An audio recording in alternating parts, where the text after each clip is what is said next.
Hello, good evening, and welcome to the Majority Show. My name is Mark Devlin. I'm your host for this evening. This is Scotland's #1 politics chat, going out live every Wednesday at 7 p.m. on YouTube, Twitter, and on Facebook. I'm here tonight with my co-hosts, David Griffiths and Mary Devlin. How are you both tonight? Well, I'm very well, thank you. Although my poor mum's not very well, so I've literally just run in here, sat down, and then at the end I'll be running straight out again. Well, we'll try and get the show over in good time just for that. Anyway, David, how have you been? All good, thank you very much. A little cold as my gas central heating is kaput for now, but other than that, I'm fine. Okay. Right, okay, very good. So what we're going to be talking about tonight, Mary, what have you got? Well, if we have time, then I'm going to be talking about how the neglect of legal aid is causing the collapse of the criminal justice system in Scotland. Oh my God, that sounds terrible. Already, David, what have you got? Just a very brief look at two opinion polls that dropped today and just urging no complacency. Of course, and we'll be doing a deep dive into recent and rising calls to abolish Holyrood. And beyond that, we will also have Zoomer of the Week. So we'll be back with all that and much more in just a few seconds. These have moved around now. Okay.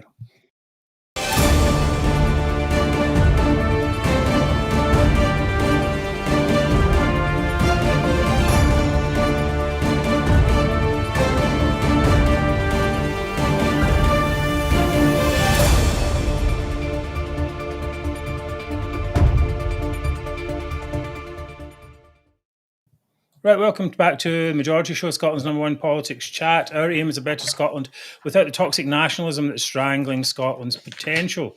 I'm here tonight with David Griffiths and Mary Devlin. We're really glad you can join us because it's going to be a great show. As always, a huge thanks to our friends at UK Union Voice and United Against Separation Facebook pages, where many of you are watching from tonight. And remember, sharing is caring. The #1 thing you can do is to like the show on YouTube, because the number of likes is growing all the time and it's very important. So even if you don't subscribe, drop a little like. And if you can subscribe, please do so to increase the reach of the show at the click of one button. Oh, that's great. Okay. Mary, you get something for us. Have I? What am I saying? Something about a special day that's coming up on the 14th of February. Oh, well, it's coming up to Valentine's Day next week. And what better way to say I love you than with a majority mug or an Abolish Holyrood t-shirt? Very romantic. So please take a look at the Majority shop. Lots of nice goodies in there. We've got t-shirts, mouse mats and mugs at reasonable prices. And whatever you buy sends a message, as well as I love you, and helps to support the show. Yes, very good. So that's very good. Okay. Well, I'm looking forward to one of those romantic gifts next week, I hope. Yes, but in the that meantime, will be You're My Favourite Zoomer t-shirt. Yes. That's going to you old romantic, yes. you. Yeah. Tonight, as usual, I will be handling the deluge of comments. So please keep them short and snappy, and I will try to put as many up on the screen as I can. Right. Okay. So we'll be back in just a second to discuss this and so much more.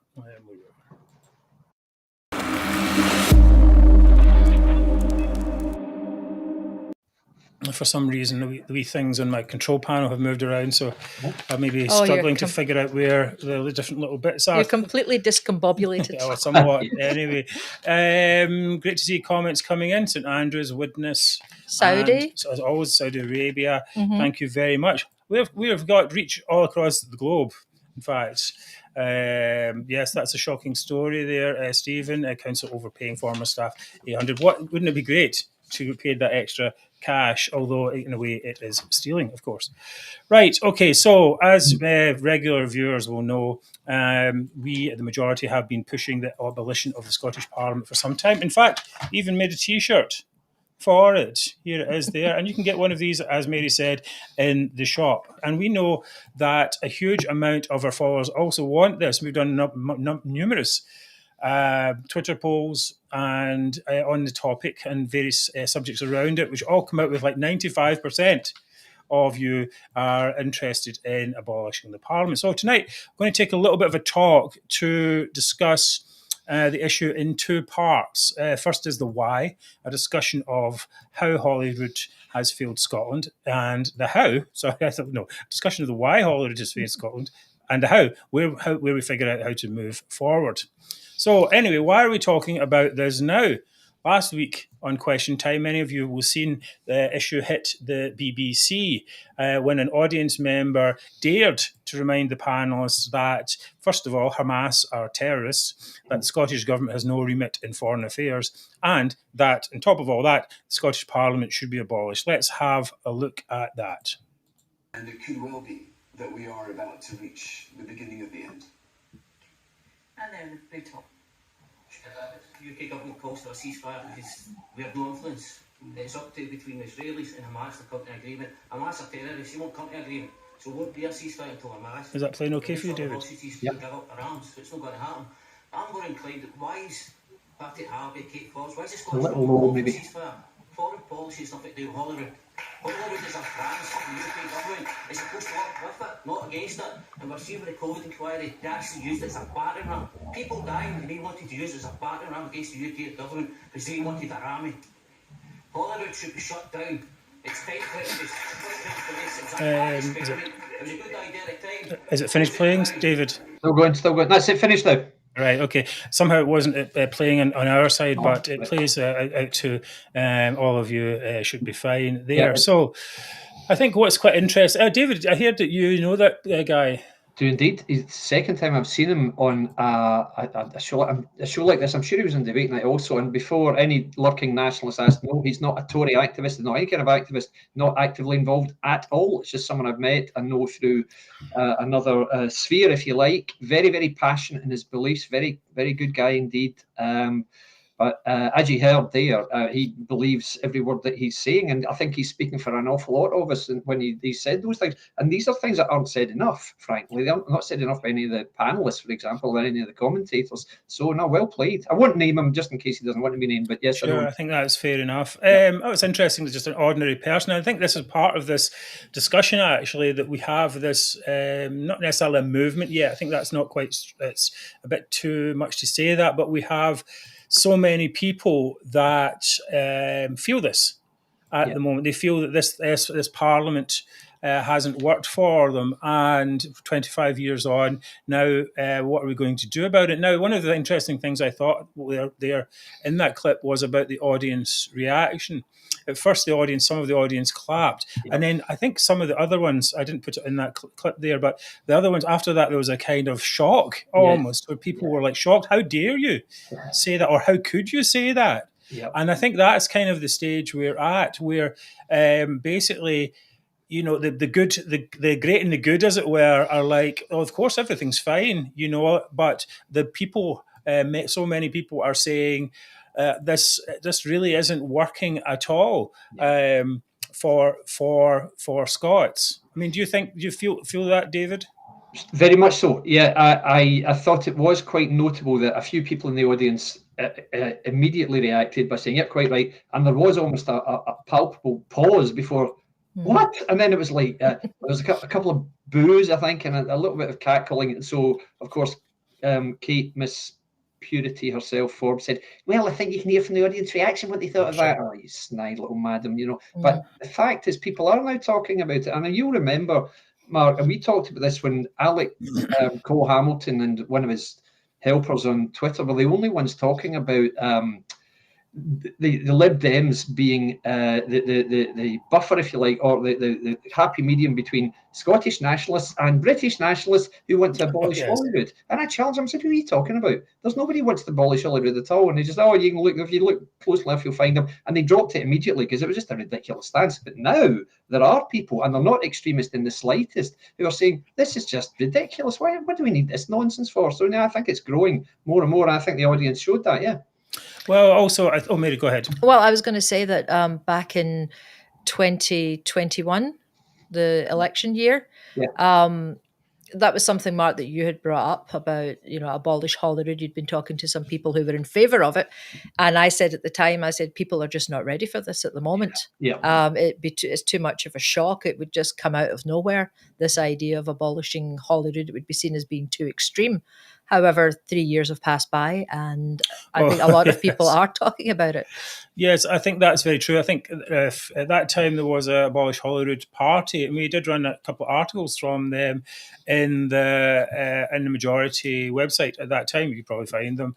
And at that time, they were focusing on the cost, basically, of the Parliament, £100 million a year, and what that could be used for. Otherwise, since then, of course, sentiment has grown about this not being effective and it's not being used properly, which we'll go into in a minute. But also, of course, the costs are actually far greater than that, which we'll also go into. In a kind of coincidental coincidental thing that happened, that comment in Question Time was followed by a poll in the Times that said that 25% of 25% respondents said that devolution was not working. So we have that here, a quarter of Scots, well, 25%, same thing. And of course, nationalists come in straight away and said, oh, that means 75% of people think it is working, but that's not actually the case. What is the case is that 50% of the people in that poll thought that it was working, and a further 25% didn't know if it was working or not. Okay. But I think this is actually quite an astonishing figure. Not only is it larger than the 17% I think it was in the previous poll, I can't remember what that was a few years before. This isn't a thing that's polled very often. I mean, we see independent. David, you'll talk about this. We'll talk about referendums and independence all the time. I mean, to a month, but we never see this type of polling, or rarely see this type of polling on what our side wants. Very rare. So quite unusual to see it in the Times of all places as well. So I think it's quite, as I said, astonishing because there's been no campaign about it. There's been no mentions of it on any type of broadcast media. It was ignored, actually, even by the normal media. On that Question Time thing was ignored by the normal media, newspapers, and so on. So how can you get 25? You've already got 25% as a starting point. What do you think of that, David? Do you think it's going to come more? I really do. I think I wouldn't say as yet it's something, a platform on which any party is going to stand, other than, Abolish Holyrood, the party themselves, who stood under that name in the same election where Mary and I stood. They didn't get any real traction. I mean, I met them, they were good guys and everything, but they knew that they weren't going to get any real response, and they didn't. Is it going to happen again? Yeah, it probably will, to be honest. But my view is here. Abolish Holyrood was very much a fringe idea until really quite recently, and I'm talking the last few months. It's more prominent now for two reasons, I think. One is because of the absolute fiasco that's going on in Holyrood in terms of the soap opera of Morell and Sturgeon acting more and more like the Ceausescus every day. I mean, that's just been farcical. And secondly, the colossal waste and the excess that people see. I mean, this thing that was in the newspaper, I think yesterday, the two roads that the SNP has built, one up in Aberdeen and the M73, M8, M74, cost £3 billion. That's 3,000 million pounds. No, it's absolutely crazy. Two roads, for God's sake. And it's not the initial cost, actually. The cost was 300 or something like that. Exactly right. It's because of the way they financed them. Basically, they're giving free money to financiers. Yeah, for years afterwards. And this is the thing, you remember PFI, Private Finance Industries, which were basically a way for, it looked like anyway, for MPs to give their friends some nice incentives to do some work, and a way of borrowing money on the never almost, and paying it back forever, which is ridiculous. It was very, very unpopular in the SNP. So we'll get away from all of that. We're not letting people get rich. And they put in a scheme exactly the same. I think they called it NPD, whatever it is. Right? Just the same thing. Yeah, exactly the same. £3 billion for two roads. My God. And because it's paid off over many years, I mean, it's kind of like, oh, well, it doesn't really matter. I mean, these people are financial incompetent. So I think one of the things I did want to talk about is, has Holyrood failed? And I think objectively, the answer must be yes. It's been hijacked by nationalists. It has a broken electoral system. It's divisive by nature. It's expensive. It makes bad laws, and no one actually wants it. So let's have a look at those things in reverse order. Does anyone want this parliament? The SNP don't want it. They've never wanted it. They voted against it in the beginning. They want independence. of course, they don't want to have any more restrictions on them. They want freedom, as it were, as the movie says. The only reason they put up with it is because they think it will lead them to independence, and that, of course, is a reason why it shouldn't be there.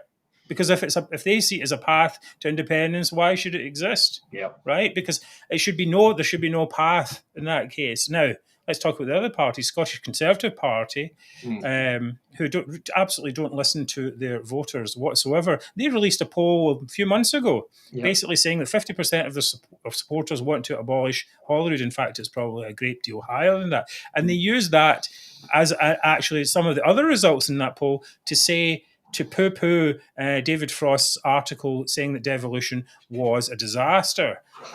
So they're fighting among themselves. They're fighting against their voters. Yeah. Right. So the voters want to do that. Now, how long will it be to get any Scottish Conservative MSP or MP even to say, well, let's say Scottish MSP to say, look, I want this is rubbish.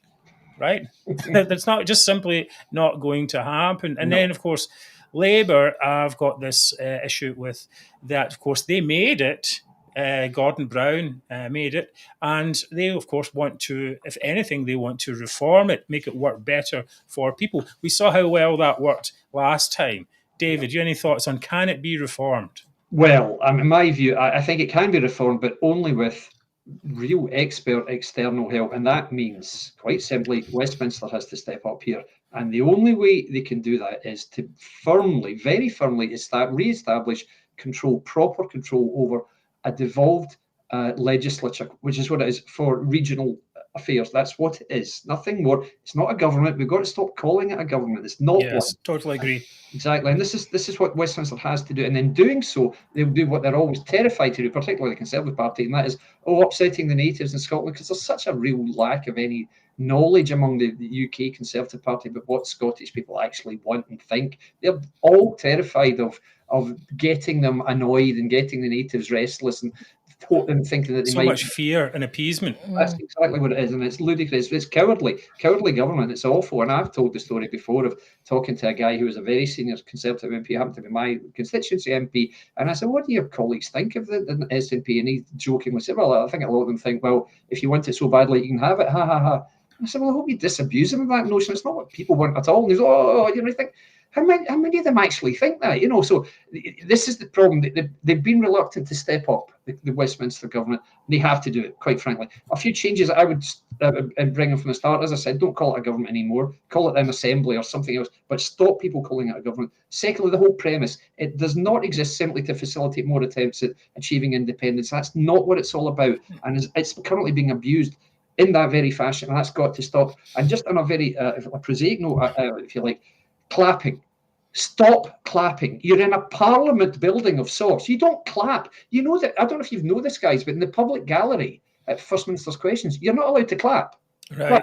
But in the chamber, they're like bloody cavorting seals. Well, I think a lot of the problem comes down to this idea that it's supposed to be a legislative body and making laws. And we'll talk about some of the bad laws. Yes. That we've got. Let's have a look at that. Yeah, let's go straight into that then.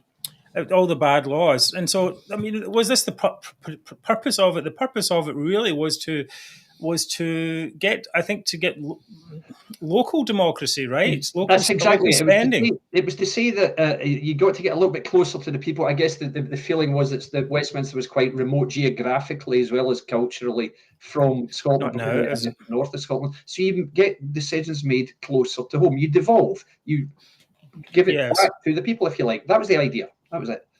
Yeah, so what's there any really need to devolve lawmaking? I mean, spending decisions, perhaps you could say, okay, but if it was just spending decisions, then why wouldn't you just get local authorities to do it, right? Because they're the people who are they're people who are actually close to the thing. So Absolutely. What they did is instituted a new entire layer of government, gave it legislative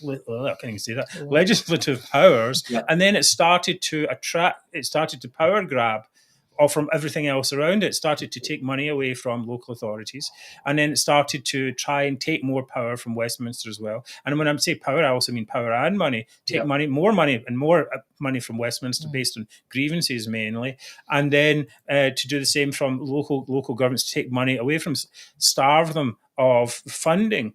So we've had quite a bit of poor quality laws. David, I'm sure you know a few that you can put your mind to. Indeed, the one I always mention, guys, the Offensive Behaviour at Football Act. I mean, the most ludicrously ill-conceived piece of legislation in my lifetime. Utter nonsense. Now, a cynic might say that the sole purpose of this act was to prevent nasty Rangers fans from singing nasty songs on the way to or at or after football matches. Now, a cynic might equally say that as soon as the SNP government realised that this law meant that Celtic fans could also be charged for the very same offence, they could not scrap it quickly enough. A cynic might say that. I, of course, couldn't possibly comment. But well, we weren't actually here at the time of that one, so it seems somewhat bizarre thing to single out football fans. Now, it's true that football fans are do sing offensive songs, but surely legislation is not going to stop that, is it? Not even close. I mean, last night at Ibrox, there were about 50,000 people there, and there were some pretty offensive songs sung, certainly by the Aberdeen fans. They've got a history of singing very nasty songs to Rangers. What are you going to do? You're going to go in and arrest 1,700 people? You're not going to do that, are you? So it's just ludicrous. And to single out followers of one sport and say they're the only ones, I mean, just insane. So in saying that, we have had some discussion in the show about Green Brigade and flying the Palestinian flags and so on. Indeed. Yeah, absolutely right. So that was the first crazy one. The Named Person Act, the most sinister, authoritarian law that has been passed in Holyrood, without question. Some creepy figure, guardian, unknown to the parents, who's going to have access to your children and that you're not even privy to. No, but don't worry about it. Nicola Sturgeon's the first Umami. Exactly. So everything's okay with Nicola looking after you. The money would be good anyway for a start, and you could always go on a wee holiday in the camper van. Right, yeah, exactly. Right. So that was bad. I mean, that was the ridicule that is heaped on Scotland and the SNP for that particular act in England to this day and to the rest of the UK. You wouldn't believe, seriously. You listen to podcasts from UK commentators, wider UK commentators. Anyway, then of course we had the Gender Recognition Reform Act, which is pretty much a way to allow children as young as Maggie Chapman wanted them to be 8 and say, I want to have my body mutilated, please, because I really feel like I should. Great idea. And to their shame, MSPs of all parties, some MSPs of all parties voted for it. How could you? You fools. Yes. Well, the only advantage of that law was that it got rid of Nicola Sturgeon. Really, that's what it came down. It was so bad that it ended up getting rid of her. Now, did we mention the hate crimes bill? Well, hate crimes bill, indeed, yeah, which is just about to come into. This is that attack and assault on free speech, including in your own home, and that's why you've seen. They'll be after us for straight away, won't they?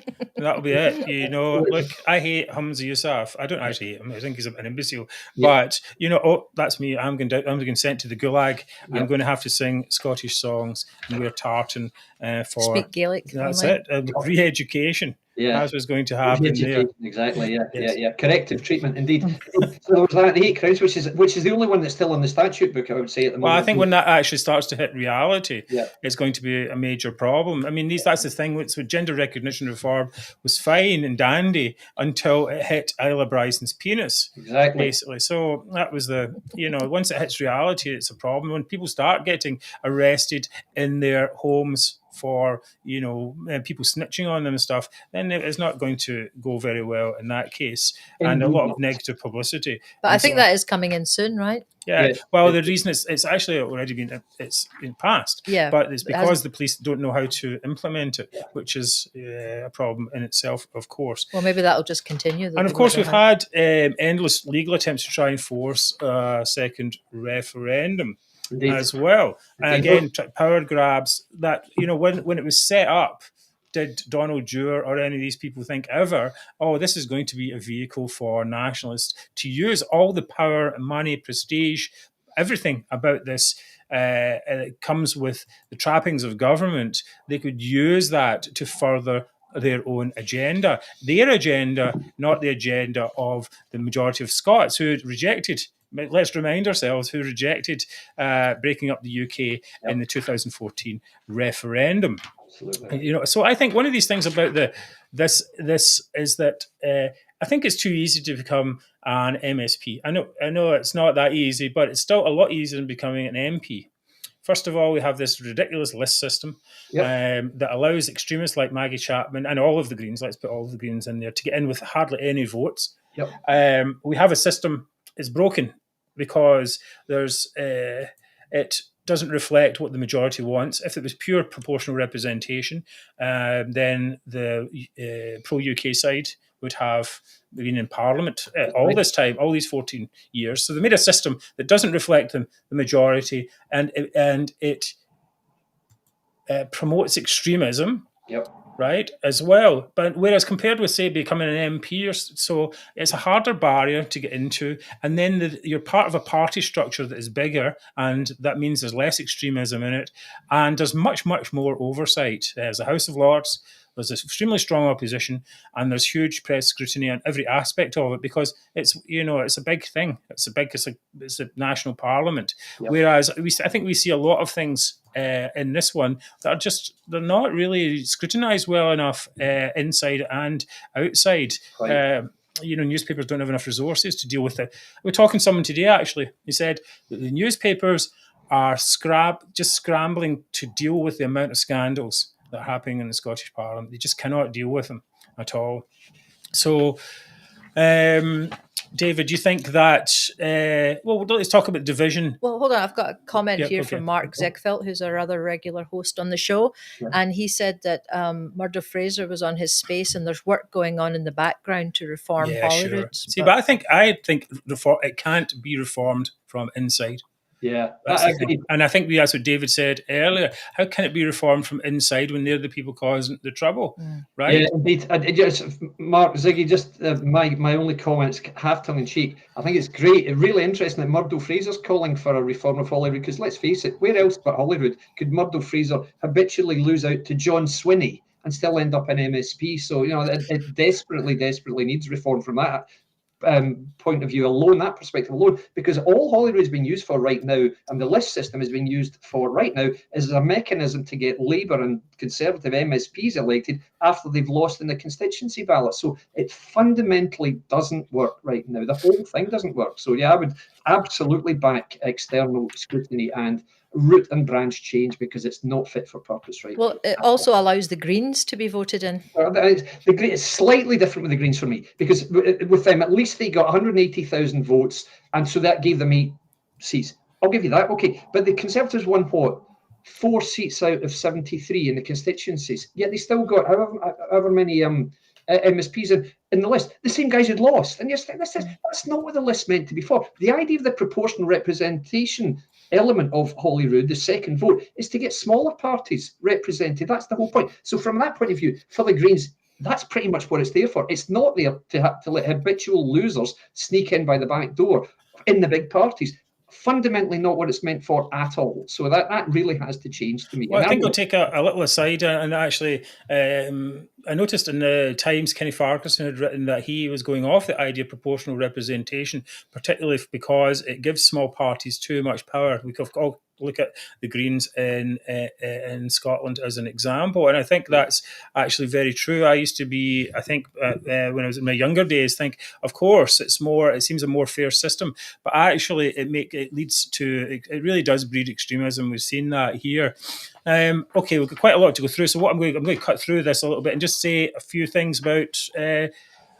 Do we really need a parallel government, David? This is the thing. I mean, this is what it's come into, isn't it? It's basically, you have Nicola Sturgeon or Hamza Yousaf being up there talking about foreign policy, what they shouldn't be doing, talking about causing fights with the UK government, while the usual suspects in the media in the UK are lauding them for standing up. This isn't right, is it? Not at all. It's in Scotland. Sturgeon became so popular because whatever the Conservative Party, the Conservative government said, she said, no, we don't agree with that. And she almost was the voice and the representation of the anti-Conservative masses and the if you like, the left-leaning literati down in London especially. And that's what it became. And then they were just encouraged to do more and more and more. And now you see this farce of Angus Robertson, that appalling, dreary nobody, that long drink of water, going all around the world with this ludicrous idea that he's setting up Scottish embassies. You've got Hamza Yousaf, who thinks he's the Foreign Secretary seemingly right now as well, the UK Foreign Secretary that is. And then you've got Nadia, whatever her name is, out meeting the Turkish president as the First Lady. We don't have a First Lady. You're a councillor in Dundee. No, it really needs... So, I mean, this is the thing, though. It won't clip its own wings. No, it won't. Right? A bird can't clip its own wings. Nope. This is my metaphor of the day. I just made it up. Very good. Right. But, this is what's not going to do that. No. And are they really going to reform itself? No, they're not going to do that. Is the UK going to reform itself? You're going to do it? Then it becomes a grievance to some extent. When people say, well, the UK's, just telling Scotland what to do. What we need is a movement of people in Scotland who say, this isn't working for us, and we need the UK government to act on our behalf to do this. Right, that's what I think we need. So, I mean, I've not even talked about the expense here. We have, I mentioned earlier, £100 million spent on the Parliament. Yes, right. Just the Parliament itself, just for the talking shop. Yeah. 700 million a year spent on the government itself. Now, it used to be the Scottish office that did it with 5 ministers. Now there's 28 ministers, most of them who don't do anything at all. All that money is going into third-party organisations and quasi-government stuff that is basically there to support the government. And it's like a form of corruption in some way. So what can we do with this money? That's including inflation. That could be £10 billion over the next 10 years. Surely the money could be better spent. Well, I think the councils could certainly find a lot more to do with the money. Absolutely right. And I mean, we haven't even seen the worst, I think, of the cuts that are coming. Yep. No, I think we've only seen the tip of the iceberg and I think, there. and then the part when you ask a nationalist, okay, so what did it produce? They go the baby box. They go like, wait a minute, so it costs £100 million a year for you to decide to have a baby box. That's it. That's okay. Even just counting the cost of the Parliament. What over the past 10 years, £1 billion? What have you got free to show for those discussions? Well, anyone could decide to do free prescriptions. It doesn't take a lot. It's a committee can do that, and we'll come on to that in a second. What could we do to replace that as well? So we're back in a second with that.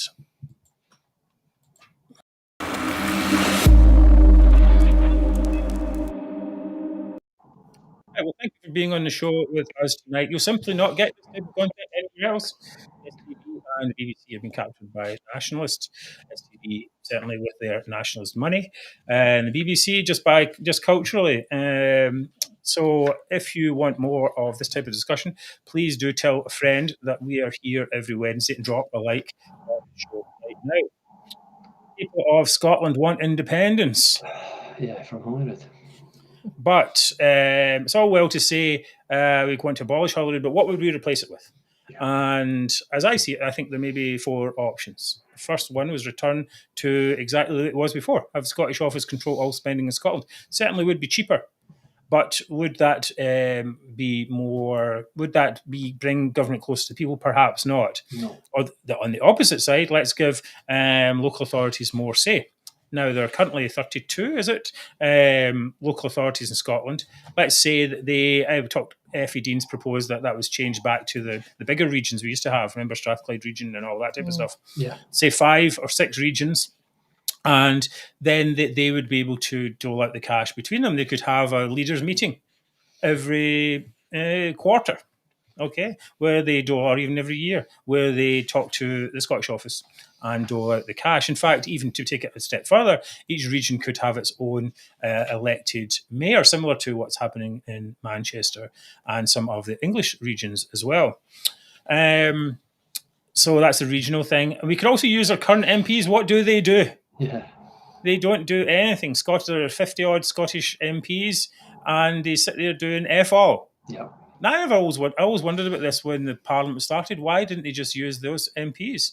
But because they wanted this extra layer on there, they never really squared that circle, did they? Like, we've got this new Parliament, but we still get 50 MPs. It's like, well, could you not just put the 50 MPs into a chamber and let them do it?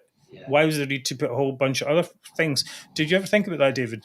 Well, yeah, I hear what you're saying. I mean, I think what you're seeing here is the problem that you often used to see in big monolithic organizations where everybody thinks somebody else is going to do it, that whatever this task is, and it ends up falling between the cracks and nobody does it. I think that's part of the problem, as you've just described it. You don't know who's actually making the decisions and who's supposed to be, and I think there's a lot of uncertainty, and it's getting worse, to be honest.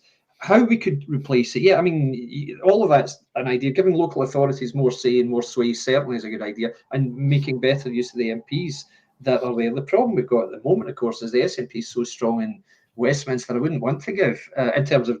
Well, I mean, but perhaps let's still again, you'd be saving a lot of money. You wouldn't have a whole parliament structure. Local authorities would be there, and of course, it would be limited. They'd be limited to committee meetings, and they wouldn't be able to make laws. Sure, indeed. Right. Yeah. So I mean, that seems like even if it was the SNP, we've already had SNP here for 14 years, right? But in this Parliament. Yep. Right. If it was the same, if it was through the MPs, well, what difference would that really make? The difference it would make, as I said, it would save money, and they would be making laws and all that. So I never understood that when they brought it in, why they did it that way. Of course, they wanted to make it its own thing, but it just seems a real overlap. Yeah, it is. But remember, I mean, how this came about, if you remember, we had the devolution referendum in 1979. Which was watered down as a proposal, and it ended up with the Scottish Labour MPs like Robin Cook and what was his name, George Cunningham, was it, the guy from Falkirk, who said, okay, well, let's make sure we'll only have this if 40% of the Scottish electorate actually votes for it. So that was Labour who did that. And then there was always this feeling after that, I think, certainly when Donald Dewar was still prominent in Scottish Labour and Labour, UK Labour, and then when Blair finally got in 18 years later, John Smith as well had called it the settled will of the Scottish people, and they were determined to railroad this through. Yes. Of course, Labour's idea in doing that was to make sure that Labour kept control in Scotland as well as in Westminster. That's why they did it, because Labour was so strong then, particularly in Scotland. Yes. Of course, that all went wrong when Labour fell from grace, but the difficulty is, to me, and the difficulty conceptually with doing this is the vote in favour. You know, the yes, and think twice. One. You either voted for devolution and for tax raising powers, or you said no, I don't want to on either of them. It was really quite an overwhelming vote in favour. Now, for 27 years later, to say no, it hasn't really worked.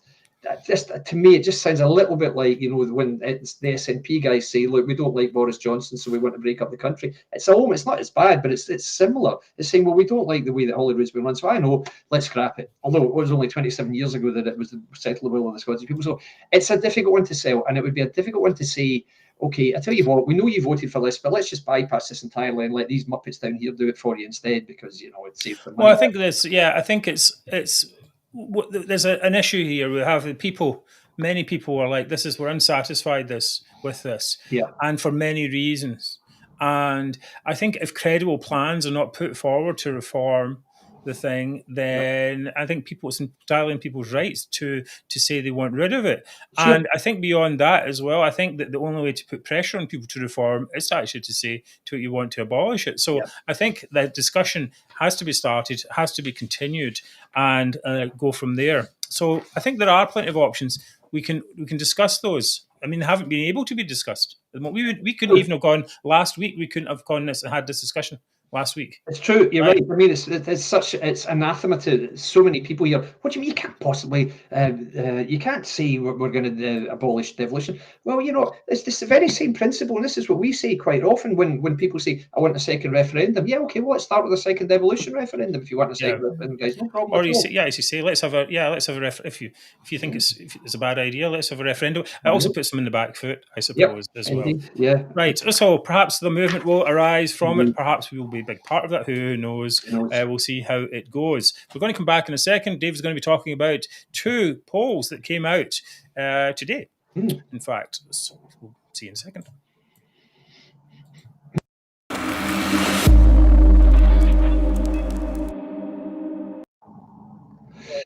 Okay, people. 3 polls, in fact, landed today, but the 2 I wanted to talk about in particular, although I mentioned the third. the first was an Ipsos poll, and Ipsos polls are a little bit notorious for being a little bit pro SNP. I think you could say this poll showed just a very small drop in support, both for the SNP and for the Conservatives in Scotland, with a small increase for Labour. And the figures were, you would call this a bit of an outlier, because it's not like anything we've seen in recent weeks or months even, because it had Labour on 32% of the vote in Scotland, with the SNP well ahead on 39, although by a smaller margin. Now, the poll extrapolated, would mean that the SNP would retain 40 of its seats, with Labour having 13 and the Conservatives and Lib Dems 2 each. So a real outlier, as I said, certainly nothing like any of the figures we've seen lately. Now, the second poll was slightly less so, but along similar lines. I think this was an election UK 19, and again, the Conservatives and Lib Dems on 2 and 2. Now, it's important to stress, I don't believe either of these polls in the slightest. And another poll today, in fact, showed Labour with a narrow lead over the SNP, and even the national, the SNP's in-house rag ran a story highlighting this. So I think that's much more in line with what we've seen lately. And I do sense real momentum behind Labour in Scotland. I am hearing more and more of people saying, I've voted SNP, but they're doing nothing. We can't go on with Scotland like this, so I'm going to vote Labour. What I think will happen, as I've said, is that Scottish Labour will take back votes that went to the Conservatives in the last 2 elections, which we know did happen, that people went from Labour to the SNP especially, and some people who normally voted Labour voted Conservative. And I know that Labour will take votes and seats from the SNP. But the reason I'm saying this is, although while that's my belief, it doesn't take much for that to switch. Now, as we've seen with most polls, the SNP is probably good for at least 30% of the vote. 30% of the vote in Scotland is an awful lot of votes. However, to get that switched, a 2% swing overall would see Labour becoming the biggest party in Scotland. That's a 2% swing from an SNP to Labour, which is great. The only problem is, if it doesn't go quite that far, it doesn't take that much of a tilt back for the SNP to stay as the biggest party. Now, the problem will arise for the anti-nationalist movement, us guys, if too many people say, well, you know what, I want the SNP to lose, but I don't really like Labour, and they back the GRR, but they don't know what a woman is, and who knows what they're going to do, and half of them might even support independence anyway, so I know I'll just keep voting Conservative. And I hear this from people who are in seats which haven't been won by the Conservatives since the 50s. Literally, where I live is a classic example.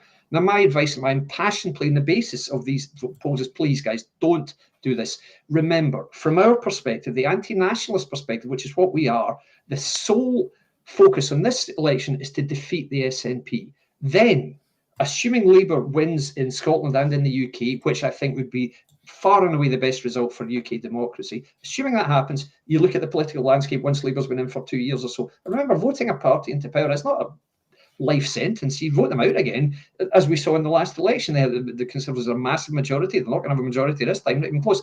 You can only win one battle at a time. You can't say, I want the SNP, but I don't like Labour, so I'll just vote Conservative. Maybe I'll vote Reform. No, guys, come on, don't do this. If there's a genuine belief, and polls show this, impartial polls show that there's a genuine chance that the Conservative Party might win a seat in, say, South Scotland or Aberdeenshire, places like that, Perthshire, by all means vote for them, but don't vote for them in Paisley or Greenock or even Coinning, dare I say. They're not going to win there, guys, so please don't do it. If enough anti-nats take the approach that I'm going to vote the way I want, nobody's going to tell me what to do, I guarantee that's the way, that's the undeniable formula to give the SNP another majority. Please don't do it. Please. Yeah.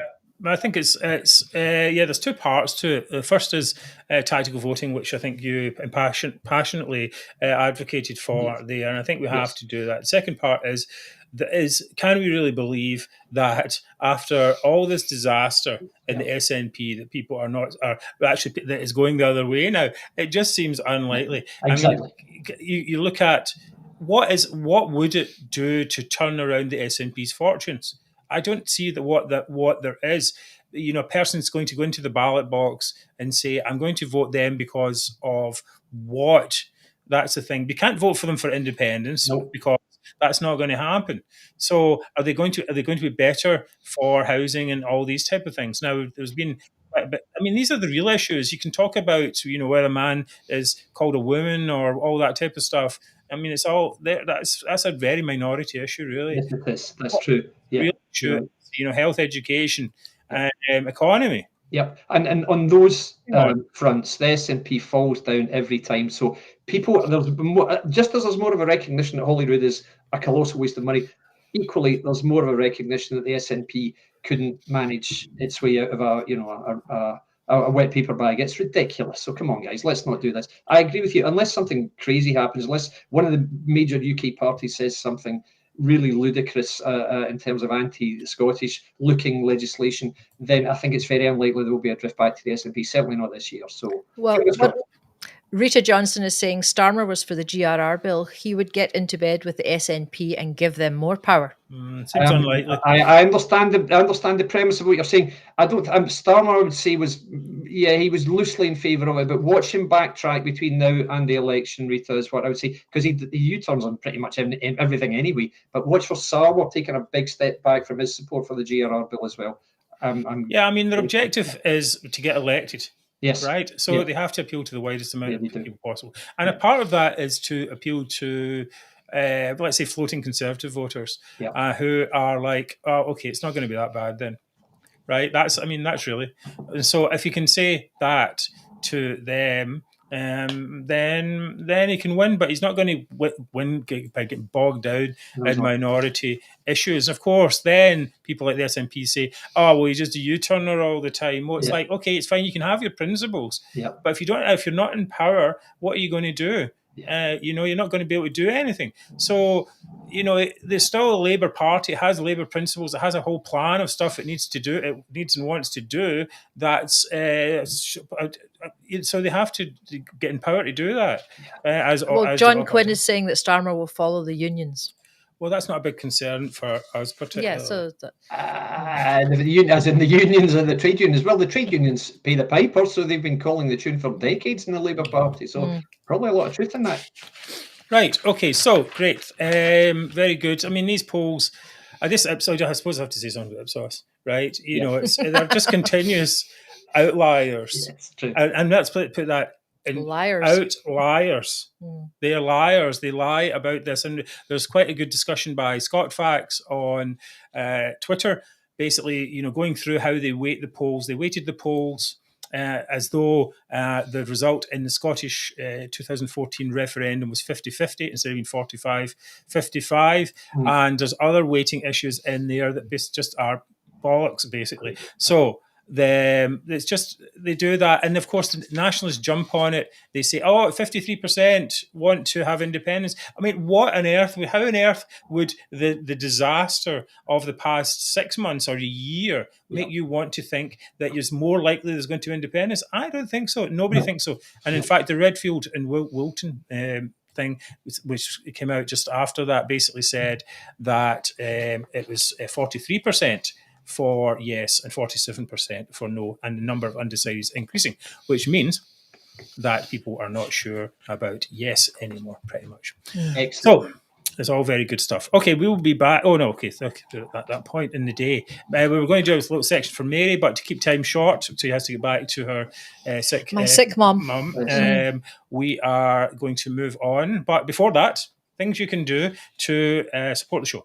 You can make a donation to the Majority's 2024 crowdfunder. Now, here's a wee thing I wanted to show you. Look at this. This is amazing. Wait till you see this.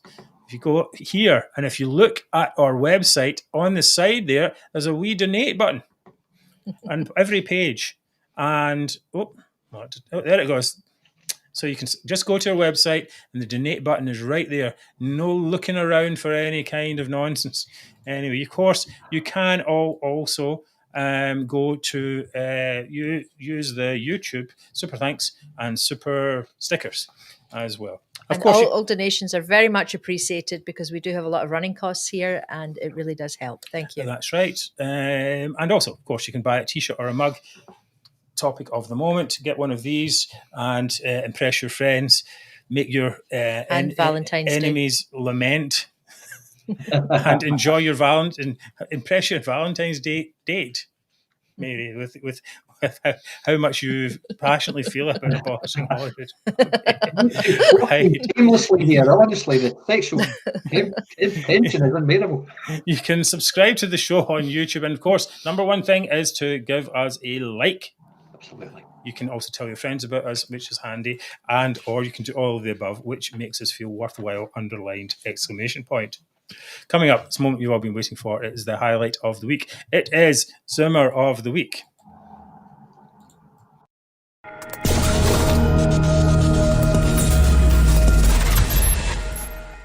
Right, this here. Okay, let's see what we've got. I've lost my place. Do you want me to go first? No, here we go. My Zoomer of the Week is Jamie Hepburn, who spent hundreds of thousands of pounds on the latest Independence white paper.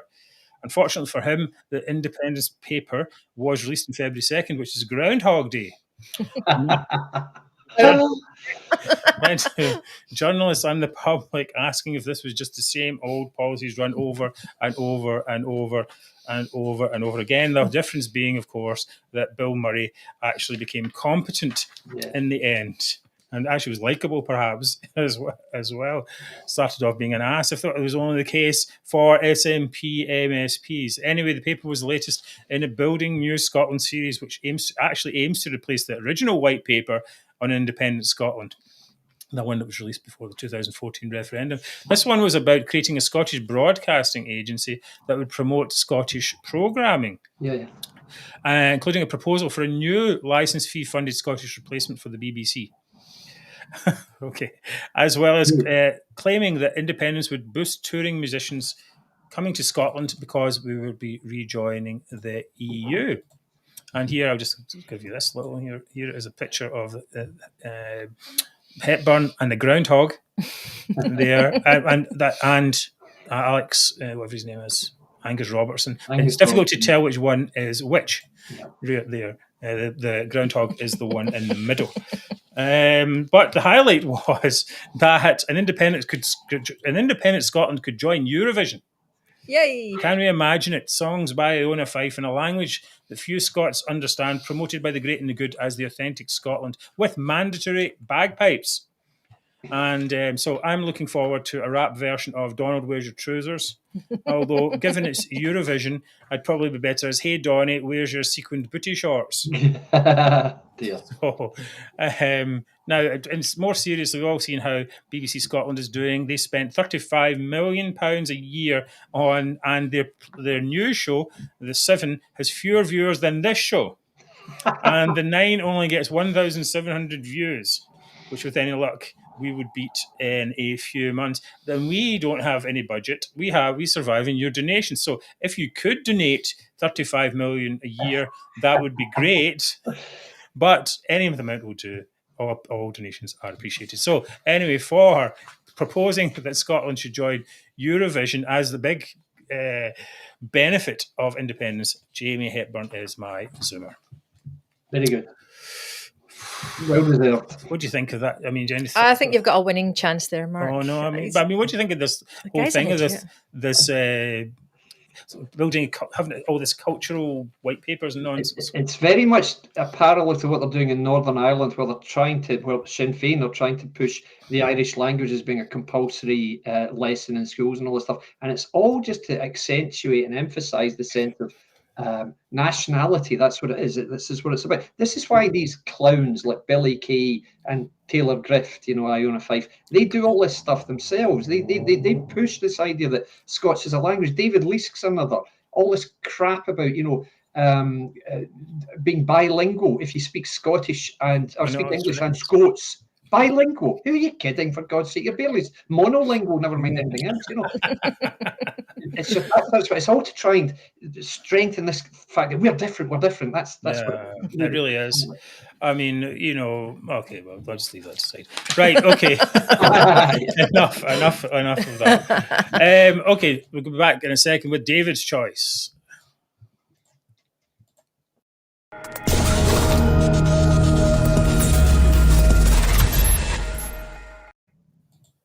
Okay, right, there you go. My nomination this week for Zoomer is, for once, anonymous, no name. It's because I don't know who did this, but this week's nomination goes to whichever tactical SNP genius has decided to raise alcohol minimum unit pricing by a further 30%. Brilliant. Now, as I've said many times, I'm wholly opposed to the idea of minimum unit pricing, mainly because I don't want to pay more for the stuff that I drink, but not really. The real reason I oppose it so much is all it does is it punishes financially those who are non-addicted drinkers like us. It further Buying a bottle of wine down the Exactly. supermarket. Yeah. Exactly. So it further burdens addicted drinkers, far more importantly, making it far more difficult for them to come up with the money to afford basic necessities, which is a point Marie Ward made today when she spoke out against it, rightly so. It also, again, more dangerously, if you like, encourages addicted drinkers and young people probably who haven't got a lot of money to purchase less expensive alternatives like illegal drugs. And there's no doubt that there's a correlation between price of alcohol going up and usage of illegal drugs going up also, and consequently drug deaths. There are reports now that street Valium is available for 20 pence. 20 pence for a little pill. Who's not going to have a go at that if they can't afford 20 quid to buy a bottle of whiskey? So Scotland's drug deaths are the shame of the Western world. Absolutely appalling, and they've coincided entirely with moves to introduce and increase alcohol minimum unit pricing. And as I've said before, it's a cliche I use often, classic SNP whack-a-mole. We've got a problem here, right, let's whack it down, and 8 other problems spring up and ignore them and carry on whacking the same mole. Utter nonsense. So dealing with one issue by creating several more. Now, I know that Sandy Skohani, somebody we've discussed, an MSP, Conservative MSP, who I believe is a GP also, spoke out to question minimum unit pricing this week. You got the video, haven't you, Mark? Yeah, I have. I'm not going to actually play it because of time constrictions. It's okay, but basically what he does is basically say that ask for evidence. He just basically says, "What's the evidence? Yep. What's the evidence for this?" Yep. And if we remember, we talked with Anne-Marie Ward quite a while back, and she said that they did 30 reports. None of them produced any evidence that minimum alcohol pricing worked as a deterrent. And the only one that did, was completely misinterpreted by the Scottish Government, was produced for the Scottish Government, misinterpreted by them, and PR'd out into the newspapers as a success when it didn't say anything of the sort. So this kind of lying, again, is just not really acceptable, I think, anyway. Absolutely right. Absolutely right. And so I didn't feel he made his point all that well. He said, where's the evidence? How do you actually know that fewer people are getting in because of something you've done with minimum unit price? You can see there's a correlation. There's no evidence. Anyway, his point was right. But just to quote Anne-Marie again, as somebody we are very close to on this show, as she said today, because she's bitterly opposed to this, amidst the superficial celebration and positive spin today, we risk overlooking the fact that the chances of securing a place in a rehabilitation facility, if you're registered with an alcohol issue in Scotland, those chances are 1 in 6,565. Now, trust me, raising the price of a bottle of Cabernet Sauvignon in Asda from £5 to £6.20 will do nothing whatever to address that appalling statistic. Yeah, and it's kind of weird that the money doesn't actually go into recovery. Exactly. It goes right into the pockets of English supermarkets. Absolutely right. It just makes English multinational-owned supermarkets.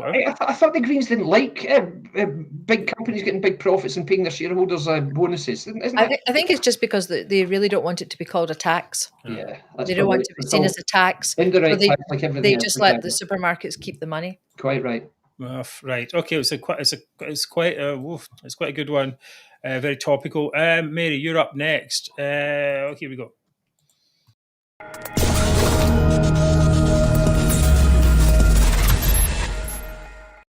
Okay, so mine is quite short. My Zoomer of the week is are the Scottish Greens, who have been conspicuously silent on Twitter regarding the King's cancer diagnosis. Now, many people are ambivalent about the monarchy. We can understand that. But irrespective of your feelings on their role in society, King Charles is still a human being and he still has a family. A spokesperson said, as with anyone suffering cancer, we would hope... is this the Greens spokesperson said, as with anyone suffering cancer, we would hope Charles responds positively to treatment, given his high profile.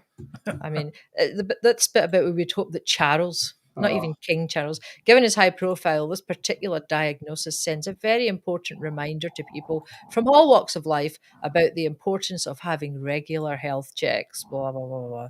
It's such a cold message. and they don't call him king. And it's all just about having regular health checks. It's not about, we're thinking of his family at this time and hope you get better. I mean, you could just have a whole list of all the things that are missing from that, right? I mean, there's nothing in there. There's nothing about, we're really sorry to hear, the whole country is behind you, we're all hoping for a positive outcome. We hope your family are doing well and you have our full support, or absolutely nothing about that. It's just a reminder to people to have regular health checks. Is that like going to the dentist twice a year or something? Exactly. That's really up and down, yeah, quite, yeah. So even in contrast, and I'm putting Humza Yousaf as the good guy here. Humza Yousaf is a Republican. He said, "My thoughts and prayers are with His Majesty the King, and I hope for a speedy recovery and return to public life. My thoughts are also with Her Majesty the Queen and other members of the royal family at what I know will be a worrying time." So it's a bad day, guys, when we have to use Humza Yousaf as how it should be done, just to show how out of order, basically, the Greens actually are. Quite right. Just to cap it off, the Scottish Greens basically are trash. Very good, Mary. Okay, so we have 3 quality Zoomers this week, and it's going to be up to David to decide. Right, okay. Jamie Hepburn, yeah, I'm tempted. I'm very tempted by the faceless bureaucrat who picked yet another increase in MUP, but for the sheer lack of class and because Mary's having a tough day, it has to go to Mary and the Greens. Well done, Mary. Very good, Mary. Really? Well done, Mary. Oh, here it is. I always go for the sympathy vote. Have you noticed that? I didn't put this up here. Quite right. Scottish Greens fail to wish King Charles a speedy recovery from his cancer battle. Right, well, a good win there for you, mate. It was close. Perhaps. Well, I think actually the minimum unit pricing thing should actually. Jamie Hepburn. Jamie Hepburn. Yeah, you know what? It really was close. I mean, three quality candidates. Yeah, definitely. Yes, very good. Okay, thank you. We're so happy to have you with us every week on Scotland's #1 politics chat, and I'll leave you with thought for the week. We have fiction in Scottish politics. It's better to have something that doesn't work over something that does. Yep. Let's work to change that so that we have something that works for all the Scottish people. Thank you for your support. We'll see you next week. It's goodbye from me. Good night, everyone. Thank you for all the comments. Good night, guys. Thanks for the interaction as always. Brilliant. Thanks, everyone. All right. And so we'll see you again. Take care and see you next week. Good night. Okay. I'll find the closing one. Okay, there we go.